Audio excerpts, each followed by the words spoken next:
Ladies and gentlemen, SideStrafe back with more War Thunder ground forces. This is, of course, closed beta test footage, so everything you see here is subject to change.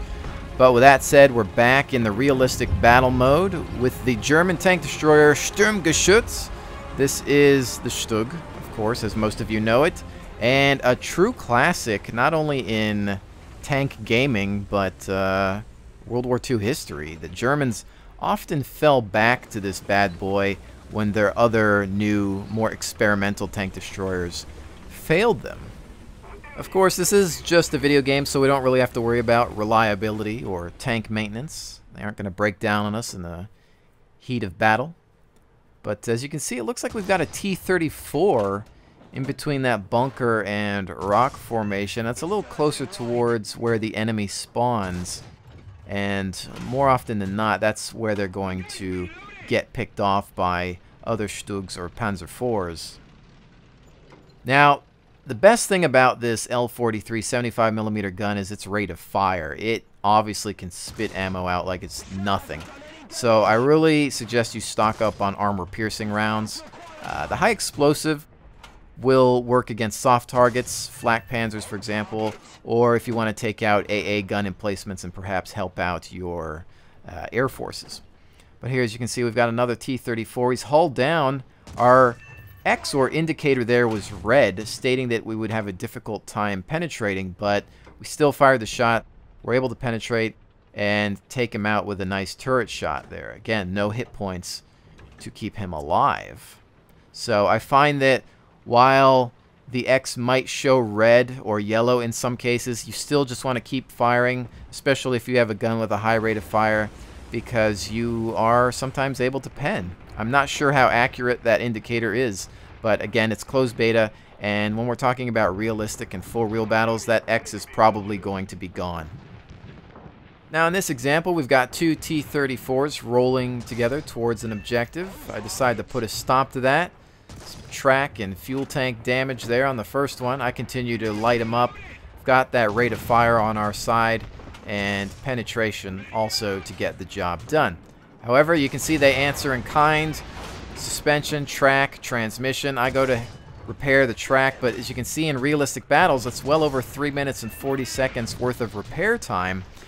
And I'm fine with that. I'm all for lethality, and if it only takes 3 minutes to repair a tank track, then you're getting off easy. But we continue to engage this last T-34, and you're probably noticing that I was able to take care of these tanks mostly due to the fact that I could see their names through the trees and the foliage. I don't necessarily agree with that. I'm more for full realism where you can't see anything if it's concealed. You might argue that with radio communication, we're able to at least figure out where the enemy is, but in this case, I would prefer that if they're covered, I shouldn't be able to see them. Next match, similar sniping position, except we're a little bit more exposed here. This time we've got a KV-1 rolling up. Managed to destroy his track on that first shot, which means he's not going to be going anywhere for a while. I'm just going to keep my finger on the trigger in hopes that we can land a shot on his driver slit or perhaps machine gun port. He does have that 76.2mm, but it is the L11 version. You can see that our armor's absorbed his shot, and we take him out with that final one. Now, we're taking some damage from the back, and it looks like we've got a friendly Panzer IV behind us. I'm not actually sure what happened at this point, but he's down, and all of a sudden, KV-1 right behind us, not something you want to see. He fires miss, lancing blow through his engine. He's on fire. His turret's coming about. I go forward, so he can't get a lock on me. Gorgeous explosion there. Matter of time before that happened. His turret traverse was just way too slow. There's no way he was going to catch me moving forward like that. Now, at this point, I'm thinking about turning around and checking for other targets. It's possible that he has some friends on the way, and I want to make sure that they're not going to sneak up behind me as well. Now, in that situation, I'm not too sure what happened. We were in sniper mode. We saw that we were taking some damage or that there was some fire behind us, and we had that Panzer IV on our 6. It's possible that having him there saved my life. I don't know if it was ramming damage from him or some sort of splash damage from the KV, but I'm definitely glad that that's over with.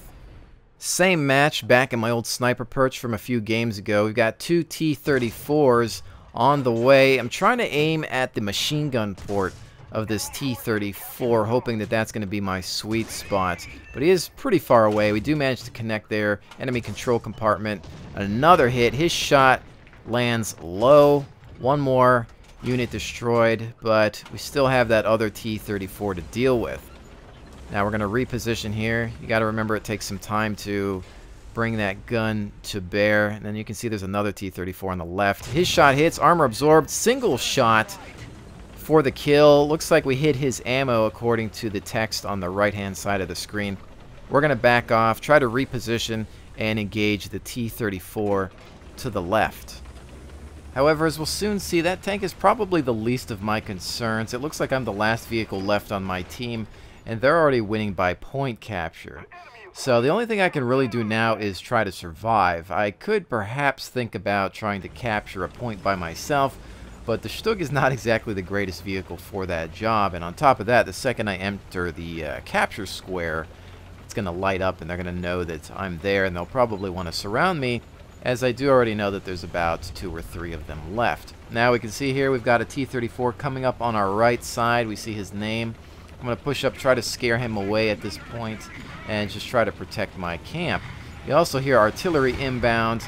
Not a real big fan of how it's currently implemented, as it is a call-in ability. Think of it like giving tanks hand grenades in a way. You click the artillery call-in, and you get this camera angle that comes above your tank. It allows you to look over buildings, structures, trees, you name it. And it seems to have a fairly decent recharge time, so you can imagine it's bad with one tank using it. How about 2 or 3 of them also throwing it at you? So many people are talking about how it can be implemented differently, perhaps bringing up a map that allows you to pinpoint a sector for artillery call-in. A lot of people just want it flat out removed, but as you're about to see, it can be very troublesome. At this point, I'm just trying to reevaluate my situation. You can see that artillery is non-stop. I want to lure them into my base so I don't have to continue to expose myself. But I know that if I'm dealing with 2 or 3, this is going to be tough, especially in a vehicle that has a fixed gun. We don't have a turret to rotate and check our flanks. The one T-34 decides to show himself a little bit more, and he appears to be extremely angled, so the chances of me penetrating are slim to none. On top of that, my tank seems to be sliding a little bit more to the left for some reason, so my second shot is a miss. Artillery barrage appears to have subsided for a little bit. Can it be? Nope, there's some more. You can hear it popping in again. It's almost as if all 3 of these tanks left on their team have artillery, as it just will not subside. So at this point, I'm trying to move from that back location because that's where they found me. I see this other T-34 here behind some trees and debris. I fire a shot, try to keep him at bay. It's a hit, but perhaps not enough to finish him. Can I get another shot out? I'm just trying to keep these guys back like they're wolves. This is a literal wolf pack here. They've surrounded me. Good on them, but the problem is, of course, that they're continuing to just use this artillery and abuse the heck out of it. And it's left me at a severe disadvantage, and it is indeed frustrating to say the least. But I've managed to keep this guy back a little bit. Another shot out. Perhaps that'll buy me some time, as I know I need to turn around and deal with these tanks on my left flank. You can see we got another T-34 that's exposed himself really close to me, and I'm going to have to try to get my sights on him and maybe disable him if I can. But now the worst has happened. I've been tracked in a fixed gun vehicle. We're aiming right for his turret ring. It's been damaged. He's trying to back off and recuperate. We have 1 shot on his track. Perhaps we've immobilized him now, buying ourselves some more time. But this is it, ladies and gentlemen. We can no longer move, and I don't have any other options available to me. Artillery landing all over, taking shots from tanks, and somehow surviving. You can see that I've stopped at an angle that's steep enough to bounce incoming fire from that right T-34. Artillery just not stopping. When will this match end? Can I survive? There it is, waiting for results. Holy smokes, that was probably the closest call I've had in a tank game in a long time. I think I really just owe it to angling and German steel at this point. So here we're going to try to take a little bit more advantage of the Stug's speed and maneuverability to help capture one of the objectives. I don't recommend using this by itself for that role, but you got to do what you got to do. KV-1 up front, single shot to the turret. You can see the text on the right hand side, enemy fighting compartment, hit, and that was enough to take him out. And that's something that I just absolutely love about this game and any other tank game that allows you to eliminate a unit with a single shot. Because, well, that's real. It happened. If a shell went into a tank or a vehicle, chances were somebody was going to die or something was going to break or get set on fire. And that was just the end of it. And it changes the dynamic of the game.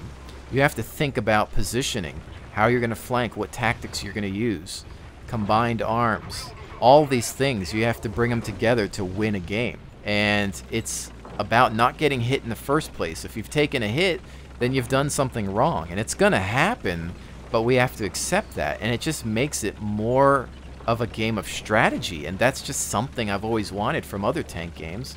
And sadly enough, you don't always get. Moving right along, I decide that I need to take Alpha. Again, not something I recommend you do in a Stug, especially by yourself. And Alpha's a tough place to take because you can see there's many ways in here and they're all bottlenecks. And the square to capture is so small, there's not really anywhere to protect yourself. So you have to point this gun at one direction only and then rely on your hull traverse to get around at a different target if you're flanked. But we see this KV-1 rolling up, and I'm thinking that he's going to come after me as he knows that I'm now capturing. But since I've got this fixed position, you can see that there's that little bottleneck that he has to come through. Chances are I'm going to have a good shot on tracks, lower glacis, machine gun port, or even the driver slit. So he's going to be at the disadvantage, especially if he's coming at an uphill angle, which might further expose that lower glacis. So we just need to let him come to us, finish capturing this point. It's definitely all about patience. Here he comes, rolling up, waiting for that right shot. Looks like the control compartment. That's probably lower glacis where the driver's at. We're going to back off, add an angle here in case he tries to hit us, hoping to deflect his shots.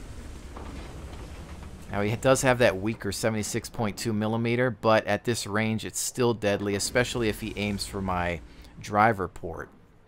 We're again just going to wait for him. There's no need for me to chase after him at all, especially in a tank destroyer like this. One of you has to be the impatient one. It's usually going to be them.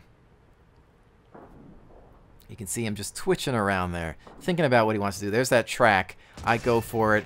It's destroyed. He's 3 minutes out plus. So I'm going to keep firing. Now, one thing you'll notice here is that his tank is kind of sliding. This is probably a glitch, and we're still shooting, but what's happening now is his machine gun port sliding into our view, and we're able to fire right at it, penetrating his hull and taking him out. So in that situation, if I had tracked him, perhaps his tank wouldn't have moved around as much, and I wouldn't have eliminated him, but it would have been a matter of time before it would have been repaired, and he would just start moving again, and then I would, well, maybe just track him again or hit him somewhere that would have eventually led to his elimination. But we can see that we are now winning by point control. We've got another KV-1 out in the distance. Fan favorite, it seems, especially in realistic battles. A lot of people think that the armor is going to save them, not realizing that when you're fighting these German 75mm guns, it's not always the case. Trying to get a shot here without exposing myself too much, but I'm having some issues. I'm kind of slipping around here a little bit. Shot out, that's a hit. Not sure what we've caused there. Another hit. He's backing off at this point. He's going to want to try to capture that zone, but it's probably going to be too late. And again, I think I'm the last vehicle left on my team. I don't need to chase this guy. We have the victory point advantage. There's no point. Now, I'm going to try to look for some angles here. Maybe I can eliminate him, but the second things get hairy, I'm going to pull out. There's just no reason to deal with it. You want to play smart, and you can see that that red bar at the top of the screen is shrinking, and you know, we can really grab this victory. It's one of those things where it's probably one-on-one situation. I have the high ground. I want to let him come to me. We're just waiting. We're trying to get into a little spot here that might allow me for a good sniping shot. You can see if he goes forward, he's going to have a problem.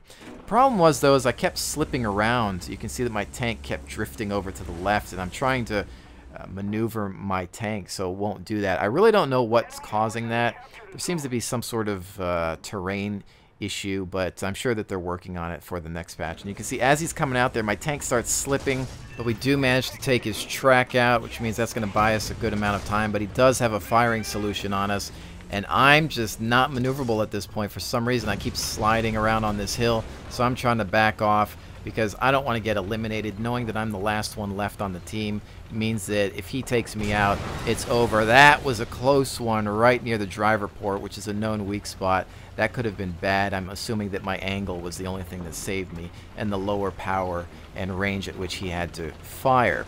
But at this point, I'm just like, you know what? Let's just let the clock be the thing that determines this victory. I'm not going to deal with him. If anything, maybe I can go around this right side and try to get another shot where he doesn't expect it. But I know that we've got this in the bag as long as I can just hold out. But with that said, ladies and gentlemen, hopefully you've been enjoying my coverage of the closed beta test. Everything is subject to change, so please keep that in mind. There's a lot of potential here, and I am indeed looking forward to bringing you more tanking with standards, as I like to say. And with that, I'll see you on the next one.